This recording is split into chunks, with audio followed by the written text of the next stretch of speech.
नमस्कार दोस्तों, आप सभी का अपने YouTube चैनल आशा स्टडी पॉइंट पर स्वागत करता हूं। जैसा कि दोस्तों मैंने पिछले वीडियो में मराठा साम्राज्य के बारे में चर्चा किया था, जिसमें प्रमुख पात्र कह सकते हैं शिवाजी के बारे में मैंने चर्चा किया था, जो मराठा साम्राज्य के संस्थापक के रूप में जाने जाते हैं।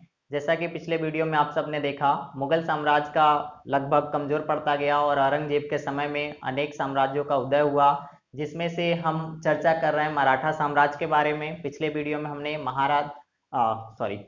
शिवाजी के बारे में चर्चा किया था दोस्तों, जिसमें मैंने शिवाजी के पूरे जीवन से संबंधित चीज़ों के बारे में परिचय और उनसे संबंधित जो उनके पद यानी कह सकते हैं पेशवा पद थे, या उनसे संबंधित अष्टप्रधान पद के रूप में उन्होंने जो शासन प्रणाली को चलाने के लिए गठित किया था, इन सभी के बारे में जानकारी पिछले वीडियो में हमने अपलोड किया था।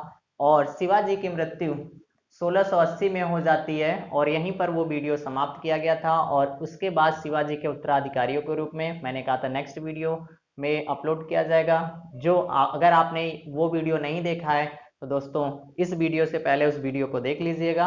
आगे हम चर्चा करते हैं शिवाजी की मृत्यु के बाद क्या होता है। शिवाजी के उत्तराधिकारी के रूप में कौन कौन शासन की सत्ता को देखते हैं, या किस तरीके मराठा साम्राज्य का आगे तक विस्तार होता है और किस तरीके मराठा साम्राज्य का पतन होता है, आज हम संपूर्ण चर्चा करेंगे। और अंग्रेजों के समय में मराठों के द्वारा की गई संधियों के बारे में, जो हमारे कह सकते आंग्ल मराठा युद्ध हुए, उनसे संबंधित जो भी प्रश्न बनते हैं सभी पर चर्चा करते हैं। तो चलिए दोस्तों, सबसे पहले हम बात करते हैं शिवाजी की मृत्यु के बाद संभाजी 1680 से लेकर 1689 तक पद पर आए। और इनके बारे में अगर हम चर्चा करें तो शिवाजी की मृत्यु के बाद 20 जुलाई 1680 को सिंहासन पर बैठे। संभाजी ने औरंगजेब के पुत्र अकबर को संरक्षण दी थी। मैंने चर्चा किया था दोस्तों कि औरंगजेब की नीतियों को देखते हुए या उसके शासन से इसका बेटा यानी इसका शहजादा अकबर भी संतुष्ट नहीं था, तो उसने क्या किया, उनके खिलाफ विद्रोह किया। और उस दौरान जाकर क्या करता है, ये मराठों से मिल जाता है। और उस समय मराठों में अगर हम बात करें तो मराठा सरदार कौन थे, तो संभाजी थे, जिन्होंने क्या किया, अकबर को संरक्षण दिया और कहा कि अगर हम युद्ध करते हैं, जीत जाते हैं औरंगजेब के विरुद्ध, तो तुम्हें सत्ता दे दी जाएगी, यानी तुमको अगला शासक बना दिया जाएगा। लेकिन ऐसा नहीं हो पाता है और जिसके वजह से औरंगजेब और मराठों के बीच लगातार संघर्ष जारी रहता है। तो दोस्तों नेक्स्ट पॉइंट में बात करें तो 21 मार्च 1689 को औरंगजेब ने संभाजी की हत्या करवा दी और रायगढ़ पर अपना आधिपत्य स्थापित कर लिया। मैंने बताया था आप सभी को कि औरंगजेब ने क्या किया था, लगातार युद्ध करता रहा और युद्ध करने के दौरान बहुत सारे मराठों के किले पर आधिपत्य कर लिया था। तो यहाँ से बनने वाले महत्वपूर्ण क्वेश्चन आप देख पा रहे होंगे। शिवाजी के बाद कौन उत्तराधिकारी बना, तो संभाजी बने। इनका समय अगर पूछता है तो 1680 से लेकर 1689 तक रहे। पूछा गया औरंगजेब के उत्तराधिकारी अकबर को किसने संरक्षण दिया था मराठों में, तो आंसर हो जाएगा संभाजी। और नेक्स्ट क्वेश्चन अगर पूछता है तो किसके समय में रायगढ़ पर औरंगजेब ने अधिकार कर लिया था, तो संभाजी के। नेक्स्ट इसके बाद क्या होता है, राजा राम 1689 से 1700 तक शासन देखते हैं। राजा राम का राज्याभिषेक 1689 में रायगढ़ के किले में हुआ। उसने अपने को साहू का प्रतिनिधित्व माना और कभी गद्दी पर नहीं बैठा। अब दोस्तों हम साहू के बारे में बात करें तो अभी देख पा रहे होंगे आप यहाँ पे साहू की हेडिंग पड़ी हुई है। साहू जो थे वो संभाजी के बेटे थे और जब क्या किया था, औरंगजेब ने इन्हें बंदी बनाया था या पराजित किया था, तो उस दौरान इसको क्या कर लिया था, साहू को बंदी बना लिया था। बाद में जब औरंगजेब की मृत्यु हो जाती है, उसके बाद मुगल शासक में जो अभी आगे हम चर्चा करेंगे, उसके बाद जो बहादुर शाह प्रथम शासक होता है और वो उस समय क्या करता है, साहू को मुक्त कर देता है, यानी उसे कैद से आजाद कर देता है। तो यहाँ पे दोस्तों इसी वजह से इन्होंने क्या किया था, राजा राम ने गद्दी को धारण नहीं किया था, साहू के लिए ही रख रखा था, यानी उनके प्रतिनिधित्व में शासन की थी। तो ये ध्यान देना हो आपको, राजा राम गद्दी पर नहीं बैठे थे लेकिन शासन की सत्ता की बागडोर उन्होंने देखी थी। कब से कब तक देखी थी, तो 1689 से लेकर 1700 तक। अब हम दोस्तों बात करें नेक्स्ट, तो शिवाजी द्वितीय एवं ताराबाई। 1700 से 1707 तक रहीं। अब हम बात करें तो राजा राम के मृत्यु के बाद उसकी पत्नी ताराबाई ने अपने 4 वर्ष के पुत्र शिवाजी द्वितीय को गद्दी पर बैठाया और उसकी संरक्षिका बनी और मुगलों से संघर्ष जारी रखा। तो ये ध्यान देना होगा दोस्तों कि किसके बाद किसका क्रम रहा। तो पहले हम बात करें तो शिवाजी, फिर आए संभाजी और फिर इसके बाद राजा राम आए। राजा राम के बाद ताराबाई कह सकते हैं या फिर शिवाजी द्वितीय। शिवाजी द्वितीय की उम्र बहुत छोटी 4 वर्ष का था। इसके कारण इसकी माता ने संरक्षिका के रूप में ताराबाई ने क्या किया, सत्ता को चलाया। तो यहाँ पे इस पॉइंट को देखते हैं। फिर दोस्तों बात करते हैं हम साहू जी के बारे में। तो 1707 से लेकर 1749 तक साहू जी ने शासन किया। और अब आप देख पा रहे होंगे यहाँ पे तो संभाजी के बाद अगर हम बात करें तो उनके उत्तराधिकारी साहू को होना चाहिए था, लेकिन औरंगजेब ने क्या किया था, उसको बंदी बना लिया था, जिसके कारण सत्ता में अगले जो शासक हुए वो राजा राम होते हैं, फिर इनकी पत्नी ताराबाई होती है। तो औरंगजेब ने 1689 में संभाजी के साथ इसके बेटे साहू को भी बंदी बना लिया था। 1707 में बहादुर शाह प्रथम ने उसे मुक्त कर दिया था। अभी दोस्तों हम चर्चा करेंगे, जब उत्तर मुगल काल में चर्चा करेंगे तो वहां पे आप देखेंगे बहादुर शाह प्रथम के बारे में चर्चा करेंगे, यानी उत्तर मुगल काल में कितने शासक हुए उनसे संबंधित इसके बाद का वीडियो हमारा अपलोड होगा। तो ये जितने भी लास्ट के वीडियो मुगल काल से शुरू होते हैं उसमें सभी कहीं ना कहीं वीडियो एक दूसरे से जुड़े हुए हैं, यानी कहीं ना कहीं कह सकते हैं कि हर टॉपिक जो है वो एक दूसरे से मिला हुआ है, क्योंकि एक समय की घटनाएं हैं सभी। आइए तो नेक्स्ट पॉइंट चर्चा करते हैं। 1708 में सतारा साहू ने अपना सतारा में, ये दोस्तों सतारा में है, प्लेस का नाम है क्योंकि रायगढ़ पे आधिपत्य था मुगलों का। तो सतारा में साहू ने अपना राज्याभिषेक करवाया और इसी को अपने राज्य की राजधानी बनाई। नेक्स्ट पॉइंट में चर्चा करते हैं। 1713 में बालाजी विश्वनाथ को मराठा राज्य का पेशवा नियुक्त किया गया। यहां से दोस्तों क्या होता है, आपका पेशवा ने शासन करना शुरू कर दिया, क्योंकि कोई भी ऐसा उत्तराधिकारी नहीं बचा हुआ था जो शासन की सत्ता को संभाल सके। और मैंने बताया भी था कि अगर हम बात करें तो शिवाजी के अष्टप्रधान में बात करें तो सबसे बड़ा जो पद था वो पेशवा का यानी प्रधानमंत्री का पद होता था। अब इनको देखते हैं तो यहाँ से दोस्तों कुछ महत्वपूर्ण बिंदु बनते हैं। तो पेशवा के शासन में अगर हम बात करें तो पहला नाम आता है बालाजी विश्वनाथ, जो 1713 से लेकर 1720 तक रहे। ये चिंतपवन वंशी ब्राह्मण थे जो 1713 में साहू जी के पेशवा बने। इन्होंने मुगल शासक फर्रुखसियर को हटाने में सैयद बंधुओं की मदद की थी। अभी दोस्तों हम चर्चा करेंगे बहादुर शाह प्रथम के बाद जो उत्तर मुगल काल में शासक होता है वो फर्रुखसियर के बारे में चर्चा करेंगे। तो वो वीडियो जब आप देखेंगे तो इन शासकों के बारे में चर्चा हो जाएगी वहां पर। उसका रीजन है, मैंने आपसे कहा कि मराठों और अंग्रेजों के बीच में मराठों और मुगलों के बीच में हमेशा संघर्ष होता रहा और इसी का फायदा आगे चल के अंग्रेज उठाते हैं, यानी धीरे धीरे इसी में हमारा भारत कमजोर होता जाता है और आगे चलकर आप देखेंगे धीरे धीरे अंग्रेजों का शासन शुरू हो जाता है। नेक्स्ट दोस्तों चर्चा करें तो बाजीराव प्रथम या लड़ाकू पेशवा 1720 से 1740 तक रहा। इसके बारे में आप मूवी भी देख चुके होंगे, काफी लोगों ने देखा होगा, इसी के नाम पर बनी थी, बाजीराव मस्तानी के नाम से मूवी बनी थी, जो उसमें आपने देखा होगा इसी कैरेक्टर को लेकर यानी सारी मूवी को बनाया गया था। उसी में हम दोस्तों चर्चा करते हैं बाजीराव प्रथम के बारे में। तो बाजीराव प्रथम का पुत्र था जिसने मराठा परिसंघ की स्थापना की। इसमें होलकर यानी इंदौर जो है वर्तमान में, सिंधिया, ग्वालियर, गायकवाड़, बड़ौदा तथा भोसले, नागपुर शामिल थे, यानी अलग अलग जो हमारे क्षेत्र थे वे सभी क्या है बाजीराव प्रथम के साथ में कार्य किए। और ये माना जाता था बाजीराव प्रथम एक बहुत बड़ा लड़ाकू था और ये सभी युद्धों में प्रबल कुशलता के कारण सफलता प्राप्त करता था।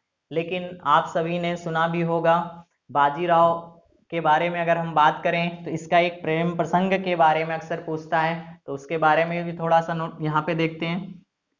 बुंदेलखंड के राजा छत्रसाल ने इसको मस्तानी नामक नृतक उपहार स्वरूप दी थी, जिसके प्रेम प्रसंग के बारे में आप सबने देखा होगा कि काफ़ी चर्चित रहा ये मस्तानी के वजह से, और कहीं ना कहीं माना जाता है कि मस्तानी की वजह से ही ये पद को त्याग देता है और शासन सत्ता को ध्यान नहीं देता है, और इसी का फायदा उठाकर नेक्स्ट पेशवा नियुक्त किया जाता है बालाजी बाजीराव, जो 1740 से लेकर 1761 तक रहे। इसी के काल में पानीपत का तृतीय युद्ध हुआ। दोस्तों इंपॉर्टेंट है, पानीपत का प्रथम युद्ध पे हम चर्चा कर चुके हैं, पानीपत के द्वितीय युद्ध पे चर्चा कर चुके हैं, और पानीपत के तृतीय युद्ध पर आज चर्चा करने वाले हैं। तो क्वेश्चन पूछा जाता है पानीपत का तृतीय युद्ध किसके किसके मध्य हुआ था, तो मराठों और अफगानों के मध्य में हुआ था। स्पेशली अगर पूछता है कि किसके किसके सेनापतियों के बीच में हुआ था, तो इसको देखते हैं। 14 जनवरी 1761 को यह युद्ध लड़ा गया। इस समय मराठों की सेनापति इसका चचेरा भाई, यानी किसका, बालाजी बाजीराव का चचेरा भाई सदाशिवराव भाऊ था, जबकि दूसरी तरफ अफगानों की तरफ से अहमद शाह अब्दाली की फौज थी। मराठे पराजित हुए। तो दोस्तों याद रखना होगा आपको पानीपत का, अगर हम बात करें पानीपत का तृतीय युद्ध कब हुआ, तो अक्सर पेपर में आप देखते होंगे 1761 दिया होता है। फिर पूछता है किसके किसके मध्य में हुआ, तो वहां पे दिया होगा आपका मराठा और अफगानों के मध्य में हुआ था। और कौन जीता था, तो मराठा जीते थे। अब दोस्तों नेक्स्ट पॉइंट पे हम चर्चा करते हैं। माधवराव प्रथम 1761 से लेकर 1772, मराठों की पराजय के बाद, यानी पानीपत के तृतीय युद्ध के बाद मराठे पराजित होते हैं। उसके बाद जो पेशवा बनता है, प्रथम पेशवा बनने वाला मुगल बादशाह शाह आलम द्वितीय के समय में, अगर हम बात करें दोस्तों यहाँ पे, तो बाजीराव प्रथम मराठों के पराजित होने के बाद माधवराव प्रथम पेशवा बना था, और इसी के समय में मुगल बादशाह शाह आलम द्वितीय 1772 में अंग्रेजों के संरक्षण से, यानी सैन्य संरक्षण से भागकर इलाहाबाद से आकर दिल्ली में इनके संरक्षण में रुकता है। तो यानी ये चीज ध्यान देना होगा आपको कि अंग्रेजों ने जिस तरीके से लोगों की सत्ता हासिल करी, उसमें आप जानते थे ये क्या करते थे, युद्ध करते थे, युद्ध करने के बाद संधि करते थे, और संधि के बाद ये क्या करते थे, अपनी शर्तों से मुकर जाते थे। यानी फिर ये क्या करते थे, उनको लालच देकर उस पर अधिकार कर लेते थे, फिर युद्ध करके उस क्षेत्र को जीत लेते थे और उनको क्या करते थे, भगा देते थे। तो ऐसे ही सेम किया किसके साथ, इसने मुगल बादशाह शाह आलम द्वितीय के साथ। 1772 में अंग्रेजों ने क्या किया, इलाहाबाद में इसको रखा, और इसके बाद वहां उसके संरक्षण से भाग कर ये दिल्ली आ जाते हैं और मराठों के संरक्षण को स्वीकार कर लेते हैं। तो इस तरीके से धीरे धीरे आप देख रहे होंगे एक एक करके उत्तर मुगल काल में शासकों का पतन होता जा रहा है और अंग्रेजों का शासन बढ़ता जा रहा है। नेक्स्ट दोस्तों हम चर्चा करें तो नारायण राव 1772 से 1773, यह माधवराव का छोटा भाई था, जिसकी हत्या इसके चाचा रघुनाथ राव ने की 1773 में की थी। तो यहाँ पे दोस्तों ध्यान देना होगा, अगर हम बात करें माधवराव प्रथम के बाद, तो माधवराव प्रथम के बाद नारायण राव हुआ, जो इसका छोटा भाई था, जिसकी हत्या किसने की थी, इसके चाचा रघुनाथ राव ने की थी। नेक्स्ट माधव नारायण राव 1774 से लेकर 1796 तक शासन की सत्ता पर रहा, और नारायण राव की हत्या के बाद यह पेशवा बना। तो ये कुछ महत्वपूर्ण ज्यादा नहीं है, इसलिए इनको मेंशन कर दिया गया। मेन मुख्य भूमिका जिसकी जिसकी है वो आप देख पा रहे होंगे। क्वेश्चन बालाजी से आता है, बाजीराव प्रथम से आता है, फिर इसके बाद अंतिम पेशवा के बारे में क्वेश्चन पूछा जाता है। हम दोस्तों बात करें तो बाजीराव द्वितीय ये अंतिम पेशवा था, एक प्रकार से कह सकते हैं इसने पूरा ही मराठा साम्राज्य को डुबो दिया, यानी अंग्रेजों के हाथ बेच दिया, संधि कर दी, अंग्रेजों के साथ गुलामी की जितनी भी सीमाएं थी सभी पार कर दी, और जिसके वजह से मराठों का पतन हो जाता है। तो ये इंपॉर्टेंट क्वेश्चन है, आपको ध्यान देना होगा, क्वेश्चन बार बार पूछा जाता है। यह अंतिम पेशवा था जो अंग्रेजों की सहायता से पेशवा बना था। इसने सहायता संधि की और ये सहायता संधि स्वीकार करने वाला प्रथम मराठा सरदार भी था, अंग्रेजों के अधीन जिसने स्वीकार किया था। तो ये कुछ महत्वपूर्ण ऑब्जेक्टिव हैं जिनको आपको ध्यान देना होगा। 1818 में कोरेगांव अस्टी के युद्ध में मेलकम के सम्मुख आत्मसमर्पण कर दिया, यानी अंग्रेजों की तरफ से जो युद्ध हुआ उसमें मेलकम थे जिनके सामने इसने आत्मसमर्पण कर दिया और अंग्रेजों ने इसका फायदा उठाया। क्या पेशवा पद को समाप्त कर दिया और इसे पेंशन देकर कानपुर के भिठूर में भेज दिया, जहां पर इसकी 1853 में मृत्यु हो जाती है। तो दोस्तों इस तरीके से आपने पूरे मराठा साम्राज्य के उत्तराधिकारी और पेशवा के बारे में हमने चर्चा किया।